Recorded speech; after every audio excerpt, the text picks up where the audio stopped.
Good morning વિદ્યાર્થી મિત્રો. Om group of school Rajula Kumbhariya, online education ધોરણ 12 science, subject chemistry, chapter number 5 પૃષ્ઠ રસાયણ વિજ્ઞાન.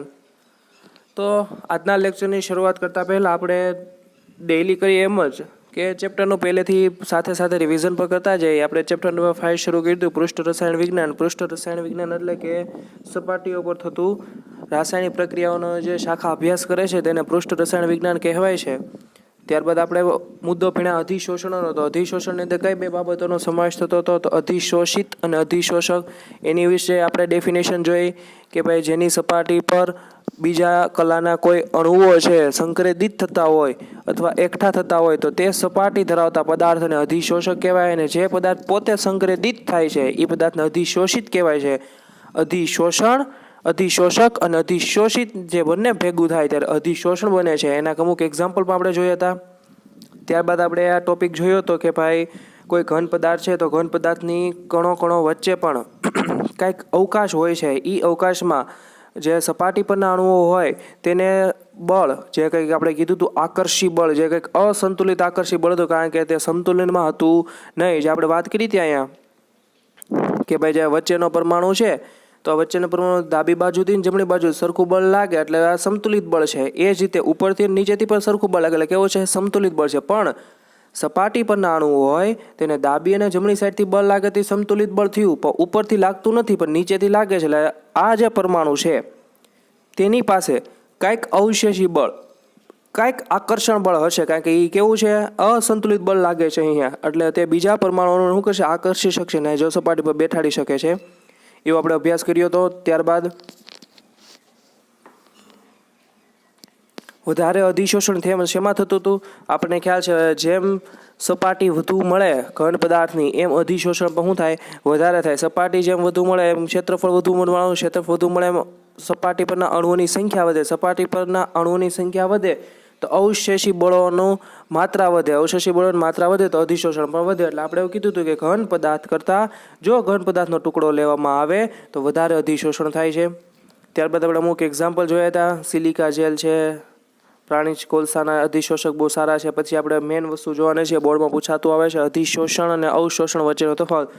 અધિશોષણ છે એ એવું શોષણ છે જે માત્ર સપાટી પર થાય છે. અવશોષણ છે પદાર્થના પૂરા જથ્થામાં થતું શોષણ છે. એટલી વસ્તુ યાદ રાખવાની. અધિશોષણની ક્રિયાવિધિની અંદર ભણ્યા હતા કે જ્યારે અધિશોષણ શરૂઆત થાય છે ત્યારે કોઈ પરમાણુ હોય, કોઈ ઘન પદાર્થ, એના પરમાણુ કે અણુના અવશેષી બળોમાં ઘટાડો થાય એટલે તેની એન્થાલ્પી ઘટે એટલે ડેલ્ટા એચ ઘટતી જાય.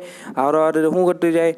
એન્ટ્રોપી પણ ઘટતી જાય એટલે ડેલ્ટા એસ પણ ઘટતું જાય. પણ ડેલ્ટા એચ વધુ ઋણ હોય તો જ ડેલ્ટા જીની વેલ્યુ તમને ઋણ મળે તો જ અધિશોષણ આગળ વધે. પણ જેમ જેમ અધિશોષણ આગળ વધતું જાય તેમ તેમ સંતુલને પહોંચે ત્યારે ડેલ્ટા એચ અને ડેલ્ટા એસ બંનેની વેલ્યુ સરખી થઈ જાય છે. સંતુલન સમયે ગિબ્સની મુક્ત ઉર્જાનો ફેરફાર ડેલ્ટા જી શૂન્ય થાય છે. આપણે વસ્તુ સાબિત કરી હતી. ત્યારબાદ આપણે ભણ્યા હતા અધિશોષણના પ્રકાર. તો અધિશોષણના પ્રકાર આપણે બળોના આધારે બે પ્રકારે પડ્યા હતા. ભૌતિક અધિશોષણ જેને ફિઝિયોસોપ્શન કહેવાય છે, બીજું રાસાયણિક અધિશોષણ જેને કેમિયોસોપ્શન કહેવાય છે. આના તફાવત પણ 3 માર્ક્સમાં પૂછાય છે, જેનો આપણે બહુ ડિસ્ક્રિપ્શનની અંદર વાત કરી હતી. જે વાત કરે છે જોડે બધા તફાવત આની વિશે બધું આપણે વાત કરી ગયા છીએ. ત્યારબાદ આવ્યું હતું ફ્રુનલીચ અધિશોષણ. ફ્રુનલીચ અધિશોષણ એ એક પ્રકારનું ભૌતિક અધિશોષણને સમજાવતું હતું કે ભાઈ જેમ જેમ દબાણ વધતું જાય તેમ તેમ ભૌતિક અધિશોષણ પણ વધતું જાય છે. એમાં વસ્તુ ડિસ્કસ કરી હતી કે જો એમાં તાપમાનનો વધારો કરવામાં આવે તો ભૌતિક અધિશોષણ ઘટતું જાય છે અને રાસાયણિક અધિશોષણમાં કન્વર્ટ થતું જાય છે. ત્યારબાદનો આપણે મુદ્દો જોયો હતો દ્રાવણ કલામાં અધિશોષણ. દ્રાવણ કલામાં અધિશોષણ હોય તો કોઈ દ્રાવ્ય હોય તો ત્યાં દબાણ રિલેટેડ વાત કરવામાં આવતી નથી. દબાણ રિલેટેડ વાત ક્યારે કરવામાં આવે? જ્યારે અધિશોષિત તરીકે જ્યારે વાયુ હોય. હવે અધિશોષિત તરીકે દ્રવ્યના રંગ કણો છે એટલે કે ભાઈ પ્રવાહી અવસ્થાના છે એટલે આપણે ત્યાં શું આવશે? સાંદ્રતાની વાત કરવામાં છે. એટલે જ્યાં ફ્રુનલીચ અધિશોષણની અંદર જ્યાં જ્યાં દબાણ હતું એ જ જો દ્રાવણ કલાના અધિશોષણમાં વાત કરવામાં આવે તો ત્યાં સાંદ્રતાનો શું મૂકી દેવાનું? માત્ર સી મૂકી દેવાનું. બાકી બધું એઝ ઇટ ઇઝ જે આપણે વસ્તુ ડિસ્કસ કરી ગયા જોઈ લો છે. x/m બરાબર k ઇન્ટુ c⁴ n. ત્યારબાદ આગળ ગયા અધિશોષણના અનુપ્રયોગો વિશે વાત કરી. અધિશોષણના અનુપ્રયોગો છે એ આમાંથી MCQ પૂછવાની શક્યતાઓ છે તો ખાસ એક વખત રીડ કરી નાખવા. પછીનો મોસ્ટ ટાઈમ મુદ્દો જે આખી 12th સાયન્સની ટેક્સ્ટ બુકની અંદર મિનિમમ 2 થી 3 વખત ભણવાનો આવે છે એવો આવે છે ઉદ્દીપન. તો ઉદ્દીપન વિશે આપણે ગયા વખતેના લેક્ચરમાં વાત કરી હતી ભાઈ. ઉદ્દીપન એટલે શું?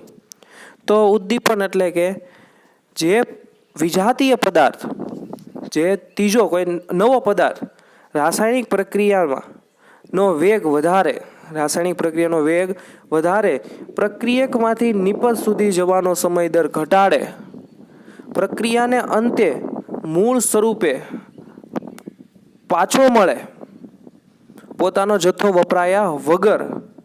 ફરીવાર, જે કોઈ વિજાતીય પદાર્થ રાસાયણિક પ્રક્રિયાનો વેગ વધારે, પ્રક્રિયકથી નિપજ સુધી જવાનો સમય દર ઘટાડે. જો પ્રક્રિયકથી નિપજ સુધી જવાનો સમય દર ઘટાડે, સમય દર ઘટાડે એટલે કે ઓછા સમયમાં તમને વધુ નિપજ આપે. એટલે આખી ડેફિનેશન તમારા મગજમાં એવી હોવી જોઈએ કે જે વિજાતીય પદાર્થ રાસાયણિક પ્રક્રિયાનો વેગ વધારે, પ્રક્રિયકથી નિપજ સુધી જવાનો સમય દર ઘટાડે અને પ્રક્રિયા અંતે મૂળ અવસ્થામાં પાછો પ્રાપ્ત થાય તેને ઉદ્દીપક કહેવાય. અને આવી બધી પરિઘટનાઓને ઉદ્દીપન કહેવાય. સમજાઈ ગયું વિદ્યાર્થી મિત્રો? ફરીવાર, ઉદ્દીપન એટલે શું? જે વિજાતીય પદાર્થ રાસાયણિક પ્રક્રિયાનો વેગ વધારે, પ્રક્રિયકથી નિપજ સુધી જવાનો સમય દર ઘટાડે, પાછો મૂળ અવસ્થામાં પ્રક્રિયાને અંતે પાછો મળે તો તેને ઉદ્દીપક કહેવાય. અને આ પરિઘટનાને ઉદ્દીપન કહેવાય. સિમ્પલ વસ્તુ છે. બીજી વસ્તુ વધારાની નોલેજ કે ઉદ્દીપક અને ઉત્સેચક આ બંને ઉદ્દીપનના જ ઉદાહરણ છે. ઉદ્દીપન ખબર પડી ગઈ? ન પડી ગઈ? ઉદ્દીપન એટલે શું થાય કે ભાઈ કોઈ પદાર્થ હોય, રાસાયણિક પ્રક્રિયાનો વેગ વધારે, પ્રક્રિયકથી નિપજ સુધી જવાનો સમય ઘટાડે, પાછો પ્રક્રિયામાં ભાગ લે પણ એની મૂળ અવસ્થાનો જેટલો જથ્થો હોય ને એટલો જથ્થો તમને પ્રક્રિયાની અંદર પાછો મળી જાય, તો એને આપણે શું કીધું હતું? ઉદ્દીપક. અને આવી ઘટનાઓને શું કીધું હતું? ઉદ્દીપન. એટલે એ જ રીત ઉત્સેચક જ આવશે. પણ ઉત્સેચક ક્યારે આવશે? જ્યારે કોઈ જૈવિક ક્રિયાઓ કરવામાં આવે તો જૈવિક ક્રિયાઓ માટેનો ડેફિનેશન આવી થાય કે જ્યારે કોઈ પદાર્થ છે કે કોઈ જૈવિક અણુ છે જે રાસાયણિક પ્રક્રિયાનો વેગ વધારે, પ્રક્રિયકથી નિપજ સુધી જવાનો સમય દર ઘટાડે, મૂળ અવસ્થામાં પાછો પ્રાપ્ત થાય પ્રક્રિયાને અંતે, તો તેને ઉત્સેચક કહેવાય. એટલે આપણે ખાલી કહેવું પડે જૈવિક પ્રક્રિયાઓની અંદર જે ઉદ્દીપકનું સિદ્ધાંતથી હાલે એને ઉત્સેચક કહેવાય. જૈવિક ક્રિયાઓની અંદર જે વપરાય એને ઉત્સેચક કહેવાય. અજૈવિક ઘટનાઓ જેમ કે ઔદ્યોગિક ક્ષેત્રે છે, ફાર્માસ્યુટિકલ કંપની જે આપણે ઔદ્યોગિક ક્ષેત્રે વાત કરીએ છીએ તેની અંદર જે યુઝ થાય એને ઉદ્દીપક કહેવાય. જૈવિક ક્રિયામાં યુઝ થાય એને શું કહેવાય? ઉત્સેચક. સિમ્બોલો શું છે? અજૈવિક પ્રક્રિયામાં ઉદ્દીપન એટલે કે ઉદ્દીપક, જૈવિક પ્રક્રિયાઓની અંદર જે વપરાય છે તેને શું કહેવાય છે? ઉત્સેચક. બંનેનો સિદ્ધાંતો કેવો છે? એક જ છે.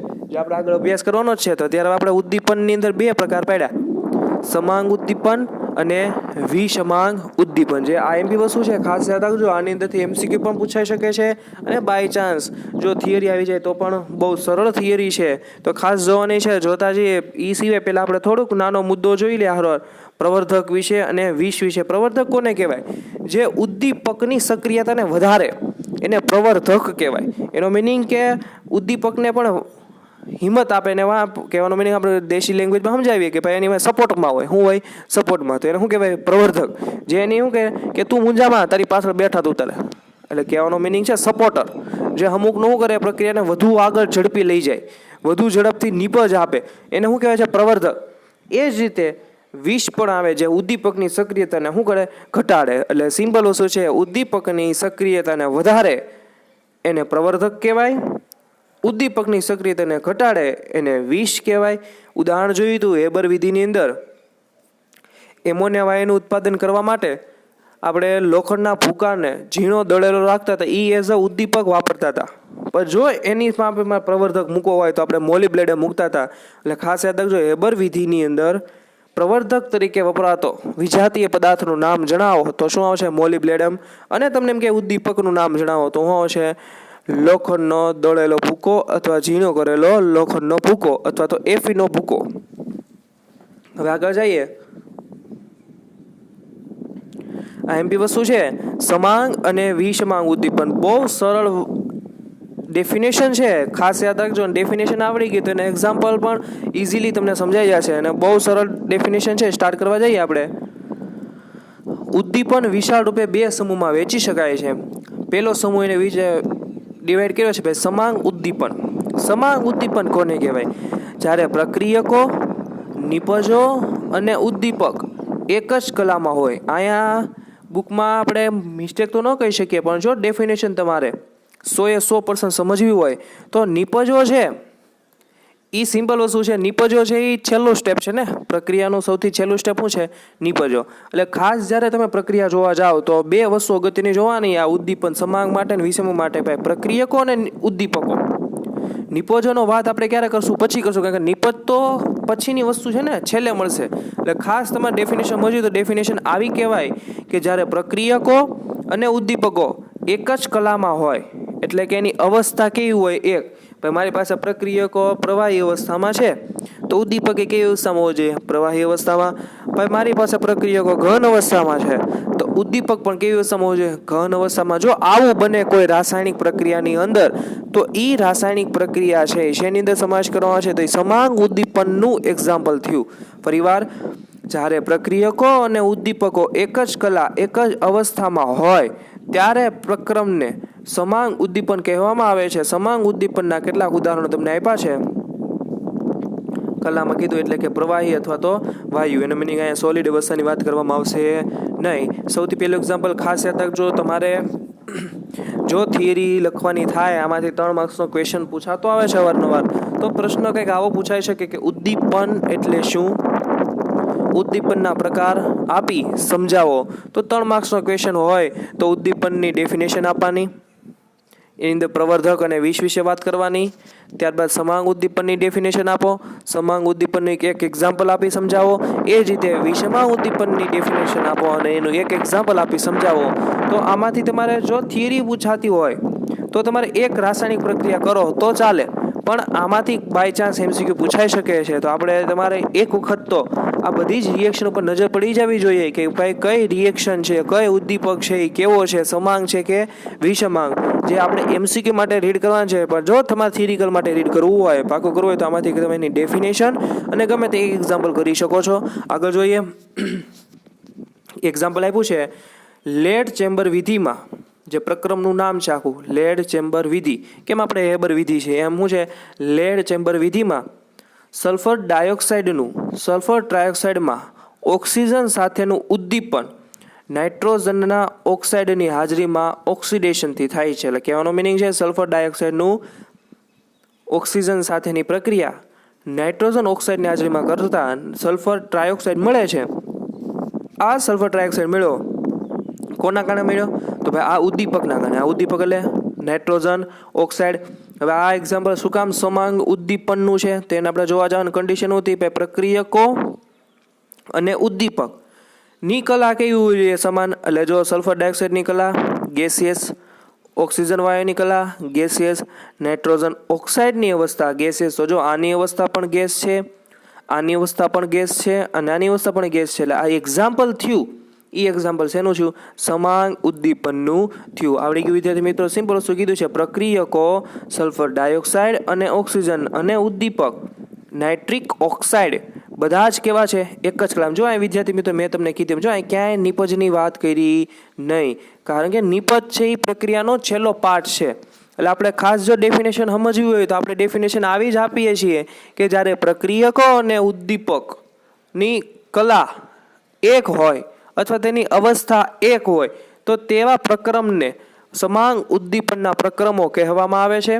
તેનું એક્ઝામ્પલ આપણે જોયું. ભાઈ લેડ ચેમ્બર વિધિની અંદર સલ્ફર ડાયોક્સાઇડની પ્રક્રિયા ઓક્સિજન વાયુ સાથે કરતા નાઇટ્રિક ઓક્સાઇડની સમાંગ ઉદ્દીપનની હાજરીમાં તમને સલ્ફર ડાયોક્સાઇડ મળે છે. પછી પ્રક્રિયા વર્ણવી દો અને ખાસ ભૂલવાનું નહીં, અવસ્થા ગેસિયસ છે. જો સલ્ફર નાઇટ્રિક ઓક્સાઇડની અવસ્થા ગેસિયસ, ઓક્સિજન વાયુની અવસ્થા ગેસિયસ અને સલ્ફર ડાયોક્સાઇડની અવસ્થા પણ કેવી છે?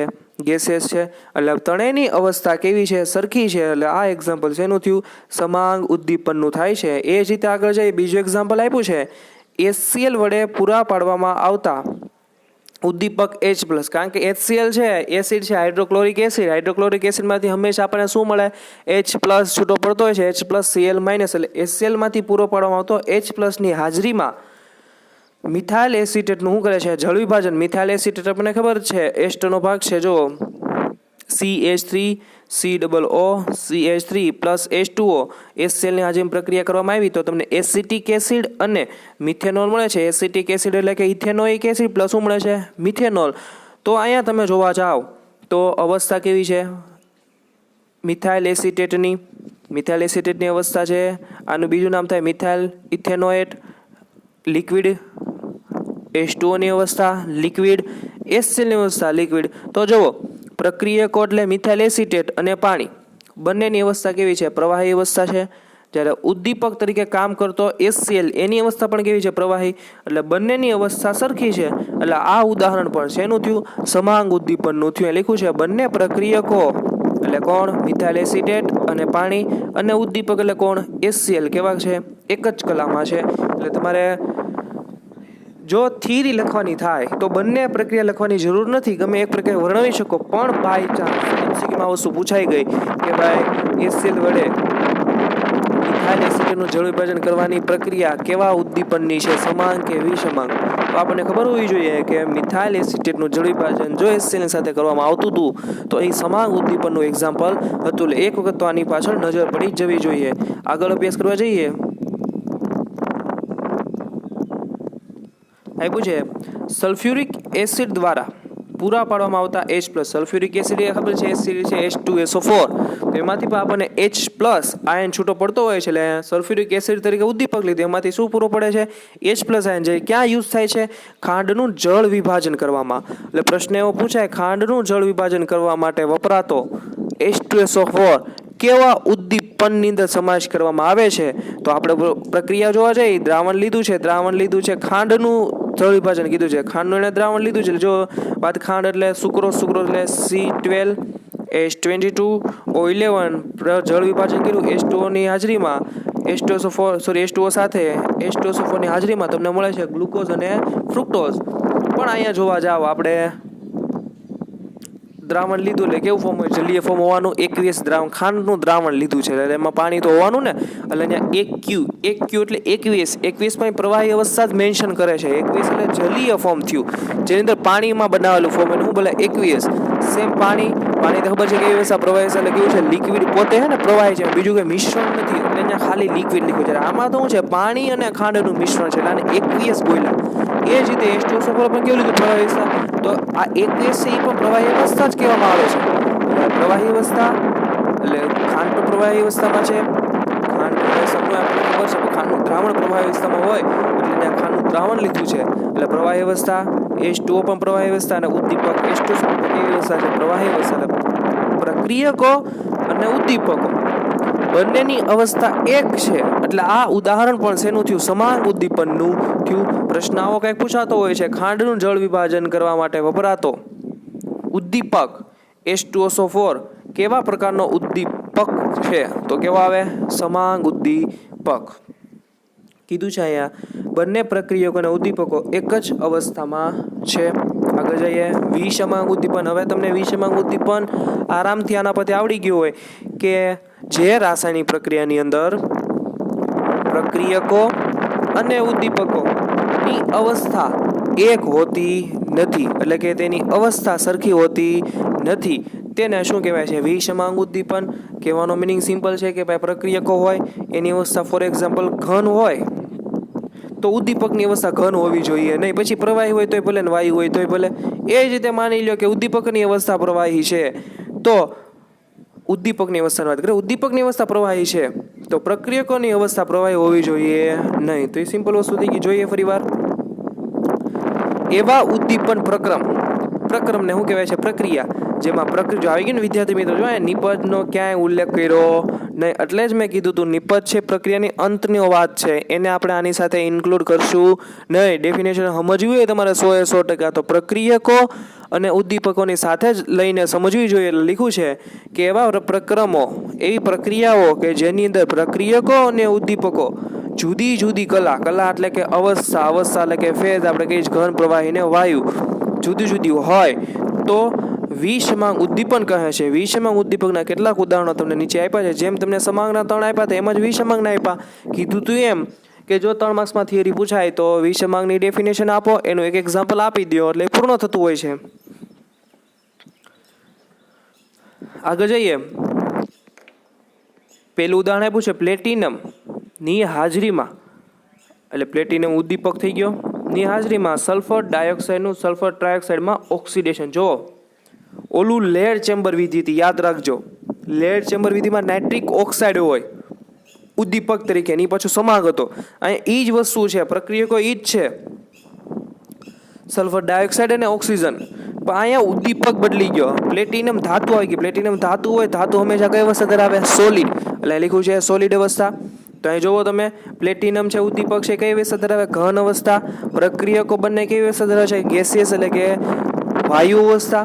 તો પ્રક્રિયકો અને ઉદ્દીપકોની અવસ્થા સરખી નથી. એટલે આ ઉદાહરણ છે એ શેનું થયું? વિષમાંગ ઉદ્દીપકનું. એટલે કીધું છે પ્રક્રિયક વાયુમય અવસ્થામાં છે, જ્યારે ઉદ્દીપક ઘન અવસ્થામાં છે. વિદ્યાર્થી મિત્રો ખાસ યાદ રાખજો, સલ્ફર ડાયોક્સાઇડનું ઓક્સિડેશન કરવાથી સલ્ફર ટ્રાયોક્સાઇડ મળે. એ બે પ્રક્રિયાઓની અંદર વાત કરે છે. સમાંગની અંદર હોય તો નાઇટ્રિક ઓક્સાઇડ યુઝ થાય છે. વિષમાંગની અંદર છે તો એવું થયું છે પ્લેટિનમ ધાતુની સપાટી પર ઓક્સિડેશન કરાવવામાં આવ્યું છે, એટલે એ વિષમાંગ ઉદાહરણ થયું છે. યાદ રાખજો, ભૂલતા નહીં. ખાસ જોજો, લેડ ચેમ્બર વિધિ કીધું હોય તો જ તમારે યાદ રાખવાનું કે તો કેવું એક્ઝામ્પલ થયું? સમાંગ ઉદ્દીપનનું થયું. પણ લેડ ચેમ્બર વિધિ ન કે અને પ્લેટિનમ ધાતુની સપાટી પર પ્રક્રિયા કરવામાં આવે સલ્ફર ડાયોક્સાઇડની અને ઓક્સિજન વાયુની, તો તમને સલ્ફર ડાયોક્સાઇડ મળે. કેવી એક્ઝામ્પલ થયું? કઈ પ્રક્રિયાનું એક્ઝામ્પલ થયું? કે વિષમાંગ ઉદ્દીપનનું એક્ઝામ્પલ થયું. આગળ જઈએ.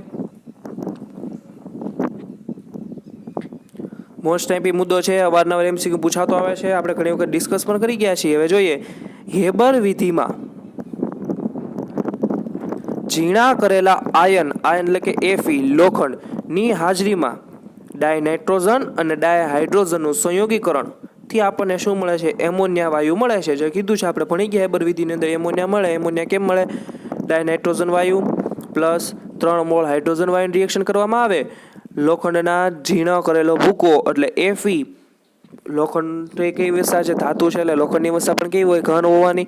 ભૂકો કરો તો એ ઘન જ રહે, એ કે પ્રવાહી બની જાય નહીં કે વાયુ. એટલે લોખંડનો ઝીણો કરેલો ભૂકો, દળેલો ભૂકો, અહીં કીધું ને ઝીણો કરેલો, એટલે શું થયું? એ ઘન જ હોવાનો ને. અહીં જુઓ, નાઇટ્રોજનની અવસ્થા ગેસિયસ, હાઇડ્રોજનની અવસ્થા ગેસિયસ, પણ ઉદ્દીપકની અવસ્થા કેવી છે? ઘન છે. એટલે પ્રક્રિયકો અને ઉદ્દીપકો ની અવસ્થા સરખી નથી. એટલે આ ઉદાહરણ પર શેનું થયું?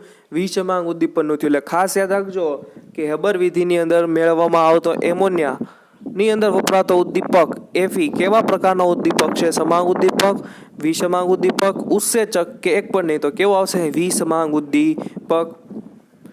મોસ્ટ ટાઈમ બી મુદ્દો આની પછીનો પણ છે, ખાસ ધ્યાન રાખજો. ઓસ્વાલ્ડ વિધિ, જેમ આપણે હેબર વિધિ છે, ઓસ્વાલ્ડ વિધિ પણ આવે છે. એની અંદર શું થાય છે? એની અંદર પ્લેટિનમનો ગોઝ ની હાજરીમાં એક પ્રકારનો તાર છે, હાજરીમાં એમોનિયાનું નાઇટ્રિક ઓક્સાઇડમાં ઓક્સિડેશન. ખાસ યાદ રાખજો, આવો પણ પ્રશ્ન પૂછાય છે.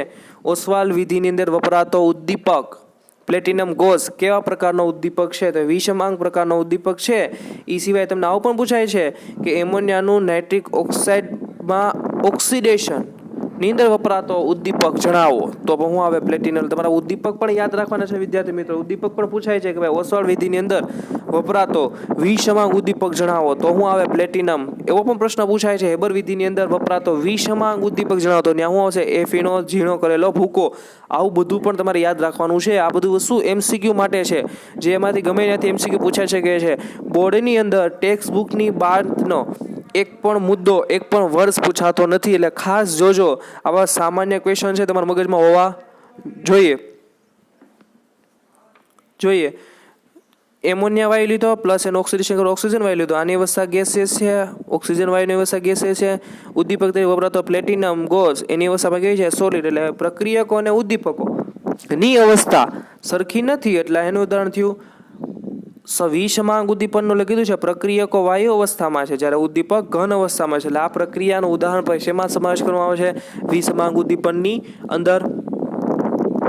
છેલ્લો મુદ્દો, ઝીણા કરેલા નિકલ ઉદ્દીપકની હાજરીમાં વનસ્પતિ તેલનું હાઇડ્રોજનેશન. ખાસ યાદ રાખજો, વનસ્પતિ તેલનું હાઇડ્રોજનેશન કરવા માટે વપરાતો વિષમાંગ ઉદ્દીપકનું નામ જણાવો. Option A nickel, option B platinum, option C Fe, option D molybdenum. તો શું આવશે? ઓપ્શન નિકલ ઓપ્શન સિલેક્ટ કરવાનું થશે, કારણ કે આપણે કીધું છે વનસ્પતિ તેલ જેનું રાસાયણિક સમીકરણ ભરવાની જરૂર છે નહીં, એનું શું કર્યું? હાઇડ્રોજનેશન, હાઇડ્રોજન વાયુ એડ કર્યો. તો આની અવસ્થા કેવી છે? લિક્વિડ. આની અવસ્થા કેવી છે? ગેસિયસ. અને ઉદ્દીપકની અવસ્થા કેવી છે? ઘન. તો પ્રક્રિયકો અને ઉદ્દીપકોની અવસ્થા કેવી છે? જુદી જુદી છે. એટલે પ્રક્રિયકોમાંનો એક પ્રવાહી અવસ્થા છે, બીજો વાયુ અવસ્થા છે, જ્યારે ઉદ્દીપક ઘન અવસ્થા છે. એટલે આ ઉદાહરણ પણ શેનો સમાવેશ કરવામાં આવે છે? વિષમાંગ ઉદ્દીપનની અંદર સમાવેશ કરવામાં આવે છે. તો આજના લેક્ચરમાં આપણે શોર્ટ ભણશું, પણ આઈએમપી મુદ્દો ભણ્યા છીએ એટલે ખાસ યાદ રાખજો. એક વખત આ મુદ્દો બુકમાં લખી પણ નાખજો હોમવર્ક તરીકે કે ભાઈ ખાસ ઉદ્દીપન એટલે શું. આખી થિયરી બનાવી નાખવાની એની તમારી જાતે કે ભાઈ ઉદ્દીપન કોને કહેવાય, તો પહેલાં એની ડેફિનેશન લખી નાખો. પ્રવર્ધક કોને કહેવાય એનું શોર્ટ ફોર્મ લખી નાખો. એનું ઉદાહરણ લઈ લો, મોલિબ્ડિનમ વાળું અને હેબર વિધિમાં એફી વાળું, બરોબર છે. ત્યારબાદ વિષ કોને કહેવાય એ ડેફિનેશન લખો. ઉદ્દીપનના કેટલા પ્રકાર? તો કે 2 પ્રકાર, સમાંગ વિષમાંગ. સમાંગની ડેફિનેશન લખો, એને 1-2 ઉદાહરણ જો.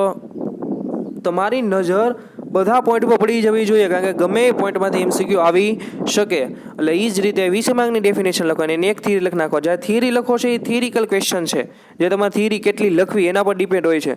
પણ જે અત્યારે બીજા મુદ્દા મેં કીધા એ બધા મોસ્ટ આઈએમપી મુદ્દાઓ છે, જેમાંથી એમસીક્યુ નીકળવાની પૂરી શક્યતાઓ રહેલી છે. એટલે ખાસ વખત મિનિમમ 1 થી 2 વખત તો નજર ફરી જ જવી જોઈએ, જેથી એમસીક્યુ આવે આ થિયરીમાંથી તો ખોટો જાય. એને બહુ ઇઝી થિયરી છે, બધી રિએક્શન ખાસ યાદ રહી જશે. 1-2 વખત રિવિઝન કરો એટલે આવડી જશે. તો આજના લેક્ચરમાં આપણે અહીં સુધી રાખશું. કાલે આનાથી પણ ઇમ્પોર્ટન્ટ ટોપિક ભણવાનો છે, જે તમને હું અવારનવાર પહેલેથી શીખવાડતો આવું કે ઉદ્દીપક છે એનું કામ શું છે. આપણે બધા એવું વિચારીએ છીએ કે ભાઈ ઉદ્દીપક છે ને રાસાયણિક પ્રક્રિયામાં ભાગ ન લે. રાસાયણિક પ્રક્રિયામાં ભાગ લે પણ ન લે એનો મિનિંગ શું? એનો જથ્થો નથી વપરાતો એટલે આપણે એમ કહીએ છીએ કે ભાગ લેતો નથી. પણ એ રાસાયણિક પ્રક્રિયામાં ભાગ લે, મધ્યથી સંકીર્ણ બનાવે અને પાછો હતો એમને મળે.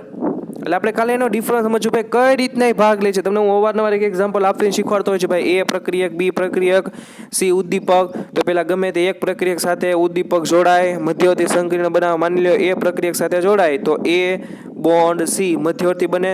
એ મધ્યવર્તી બન્યું હોય, બાકી રહેલા પ્રક્રિયક બી સાથે પ્રક્રિયા કરે, તમને નિપજ મળે છે ડી, અને સી હતો એ ફોર્મમાં શું થઈ જાય? નીકળી જાય. આપણે પ્રક્રિયા કહેતા હતા A+B ઉદ્દીપક તરીકે સી અને નિપજ મળતી હતી ડી. તો એ વસ્તુ આપણે કાલે સમજશું કે જે ઘન વિષમાંગ ઉદ્દીપક છે, કેવો ઘન વિષમાંગ ઉદ્દીપક વિશે વાત કરશું કે ભાઈ એનું કામ શું, કઈ રીતે એ 2 પ્રક્રિયકોને પ્રક્રિયા કરાવે છે, એની આખી મિકેનિઝમ જોવાની છે. તો ખાસ આપણે કાલે આખો લેક્ચર ઉપાડશું. મોટો લેક્ચર છે એટલે અત્યારે શરૂ કરતા નથી. તો આજના લેક્ચરમાં આપણે અહીં સુધી રાખશું.